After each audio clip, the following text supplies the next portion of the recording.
दोस्तों, आज मैं जनोवर मूवी को एक्सप्लेन करने वाला हूँ, जो एक सच्ची घटना पर आधारित है, जो कि 2020 लॉकडाउन में घटी थी। कहानी की शुरुआत में हम एक पुलिस वाले को देखते हैं, जो एक क्राइम सीन पर आया होता है। फिर जब वो अपनी टीम से पूछता है कि यहाँ पर क्या हुआ था, तो वो कहता है कि यहाँ पर बहुत ही संगीन वारदात हुई है। फिर वो पुलिस वाला उस घर के अंदर जाता है। जब वो एक कमरे में जाता है, तो उसे वहाँ पर काफी तेज गंध आने लगती है। जिसके बाद जब वो और अंदर जाता है, तो तभी उसे एक कमरे में एक लड़की दिखाई देती है, जो उसे देखकर अपना शरीर ढक लेती है और उसे खुद को छूने से मना करती है। ये सुनकर वो उसे बताता है कि वो एक पुलिस वाला है, इसलिए वो चिंता ना करे। पर फिर भी वो लड़की उसे कोई जवाब नहीं देती और उसे वहाँ से चले जाने को कहती है, क्योंकि वो काफी दहशत में थी। तभी आगे जाने पर उसे उसकी छोटी बहन भी नजर आती है। फिर वो उससे कहता है कि मैं एक पुलिस वाला हूँ, तो तुम मुझसे क्यों डर रही हो? पर वो लड़की भी उससे यही कहती है कि वो उसे टच ना करे।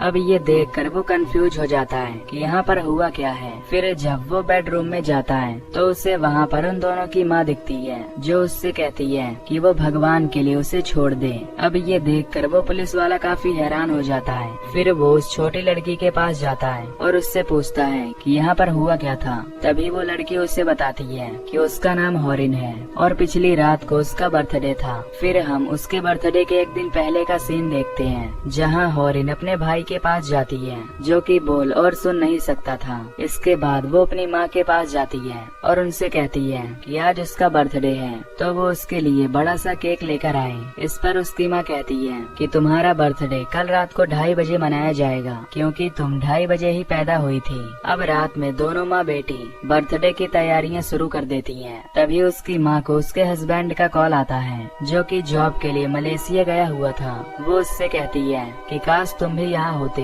फिर हॉरिन की बहन उसकी आंख बंद करके उसे यहाँ ले आती है और तभी हॉरिन ये सब देखकर काफी खुश हो जाती है। फिर उसकी बहन फ्रिज से उसका केक लेकर आती है, जिसे देखकर वो कहती है कि ये तो काफी छोटा है। फिर वो उस केक को वापस से फ्रिज में रखने जाती है और अपनी माँ को कहती है कि वो रात में 2:30 बजे ही इसे काटेगी। तभी उनकी माँ उनसे कहती है कि अब तुम सब चुपचाप जाकर सो जाओ। जिसके बाद सभी अपने कमरे में चले जाती हैं और सो जाती हैं। फिर हम देखते हैं कि रात में हॉरिन की नींद खुल जाती है और वो रात को 11 बजे ही उठ जाती है। फिर वो अपनी बहन के पास जाकर उसे उठाने की कोशिश करती है, पर उसकी बहन काफी गहरी नींद में थी। ये देखकर वो अपनी माँ के पास जाती है और कहती है कि उसे अब नींद नहीं आ रही। इस पर उसकी माँ उसे वापस जाकर सोने को कहती है और कहती है कि वो 1 बजे उठकर उसका बर्थडे सेलिब्रेट करेंगे। अब हॉरिन वहाँ से बाहर जाती है और सोफे पर लेट जाती है। तभी रात में 12 बजे एक आदमी उनके घर में आता है, जिसके हाथ में एक चाकू था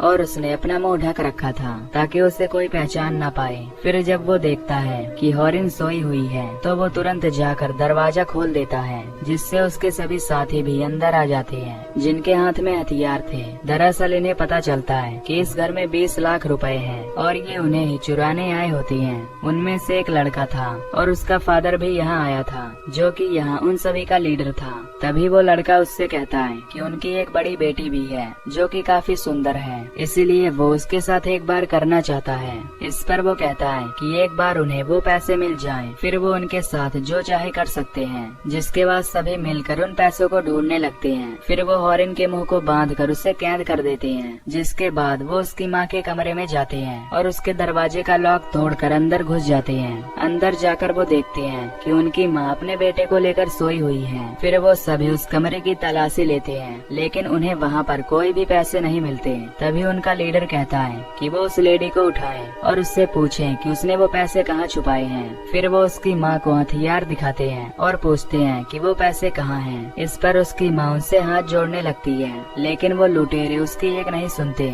और उसे घसीट कर बाहर ले जाते हैं। तभी वो औरत कहती है कि उसके पास इतने पैसे नहीं है, उसके पास जितने भी पैसे हैं वो उन्हें लाकर देगी, पर वो उसके बच्चों को छोड़ दे। फिर जब वो उन पैसों को लेने जाती है, तो उसके पास केवल 30,000 ही होते हैं, जिसे देखकर उनका लीडर उस पर काफी भड़क जाता है और उसे पूरे 20 लाख देने के लिए कहता है। ये देखकर वो उनके पांव पड़ने लगती है, लेकिन तभी वो उसके बच्चे को बंदी बना लेते हैं और जैसे उसे करने को कहते हैं वो वैसा ही करने लगती है। तभी वो उसे उसकी बेटी का कमरा खुलवाने के लिए कहते हैं, क्योंकि उन्हें लग रहा था कि शायद वो पैसे उसी के कमरे में हैं। फिर जब वो अपनी बेटी को दरवाजा दरवाजा खोलने के लिए कहती है तो उसकी बेटी दरवाजा नहीं खोलती क्योंकि वो बाहर शोर सुनकर सतर्क हो गई थी। वो उनसे पूछती है कि बाहर और कौन है, तो उसकी माँ कहती है कि बाहर वो अकेली ही है। अब ये सुनकर वो दरवाजा खोल देती है, जिसके बाद वो सभी अंदर घुस जाते हैं और उसे भी बंदी बना लेते हैं। फिर वो उसके कमरे की तलाशी लेते हैं, लेकिन उन्हें कहीं भी वो पैसे नहीं मिलते, जिससे अब उन्हें काफी गुस्सा आता है और वो उन्हें बांध कर हॉल में लेकर आते हैं। लीडर उनसे कहता है कि उसे किसी भी हाल में 20 लाख रुपए चाहिए। वो औरत उनसे अपने बच्चे को छोड़ने को कहती है, लेकिन वो उसकी बात नहीं मानते। तभी उसकी बड़ी बेटी उसमें से एक का मास्क हटा देती है और देखती है कि वो तो उनका रिक्शे वाला फरहाद है, जो उन्हें अक्सर रिक्शे से स्कूल छोड़ा करता था। ये देखकर वो औरत उसे पीटने लगती है और कहती है कि मैं तो तुम्हें एक अच्छा इंसान समझती थी, पर तुम तो एक दानव हो। तभी वो सभी भी अपने मुँह से पट्टी हटा देते हैं, जिसे देखकर वो पूरी फैमिली काफी हैरान हो जाती है, क्योंकि यहाँ पर जितने भी लोग थे वो सभी उनके घर के लिए ही काम करते थे और इन्होंने मिलकर इस घर को लूटने का प्लान बनाया था। पर यहाँ फरहाद का पिता काफी जिद्दी होता है। वो उसे कहीं से भी 20 लाख लेकर आने को कहता है। ये देखकर उनकी मदर घर में जाती है और अपने सारे ज्वेलरी लेकर आती है और उन्हें देकर कहती है कि अब तुम हमें छोड़कर यहाँ से चले जाओ, और वो पुलिस से इसके बारे में कुछ नहीं बताएगी। तभी फरहाद का पिता अपने एक साथी को डांटने लगता है, क्योंकि उसी ने इन्हें बताया था कि इस घर में 20 लाख रुपए हैं। जिस पर वो आदमी कहता है कि जब वो मैडम को रिक्शे से ले जा रहा था तो उसने उसे फोन पर बात करते हुए सुना था कि उसने घर में 20 लाख रुपए रखे हैं, पर अब पता नहीं उसने वो पैसे कहाँ रख दिए हैं। ये सुनकर वो औरत कहती है कि अगर मेरे पास इतने पैसे होते तो मैं तुम्हें दे देती, क्योंकि मुझे अपनी बेटियां प्यारी हैं। तभी फरहाद का पिता उससे कहता है कि उसे काफी भूख लगी है, इसीलिए वो उस लेडी को किचन में जाकर पुलाव और चिकन बनाने के लिए कहता है। जिसके बाद वो लेडी उनके लिए पुलाव और चिकन बनाने लगती है। इधर फरहाद और उसके दोस्त की गंदी नजर उसकी बेटी पर थी और वो उसके साथ कुछ बुरा करने वाले थे। तभी उनमें से एक आदमी उस छोटी लड़की के पास जाता है और उसे अपने पास बैठा लेता है। इधर वो लेडी उनसे घर छोड़कर जाने के लिए कहती है, लेकिन वो उसकी एक भी नहीं सुन रहे थे। फिर जब वो चिकन तैयार कर लेती है तो वो सभी मिलकर उसे खूब खाते हैं, लेकिन खाने के बाद भी वो लोग वहाँ से नहीं जाते।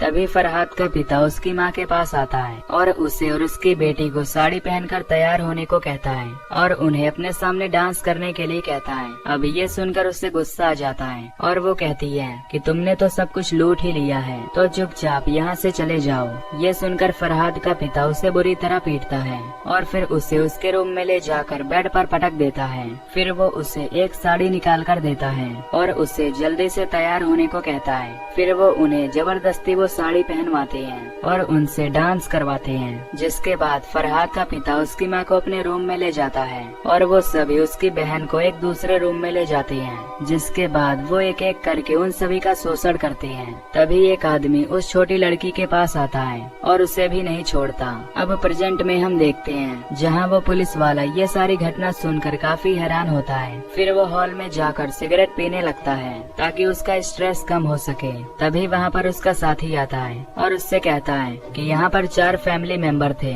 जिनमें से एक अभी लापता है। ये सुनकर उसे याद आता है कि उसने अभी बाथरूम चेक नहीं किया है। फिर जब वो उस बाथरूम का गेट खोलता है तो उसे उस लड़के की लाश मिलती है।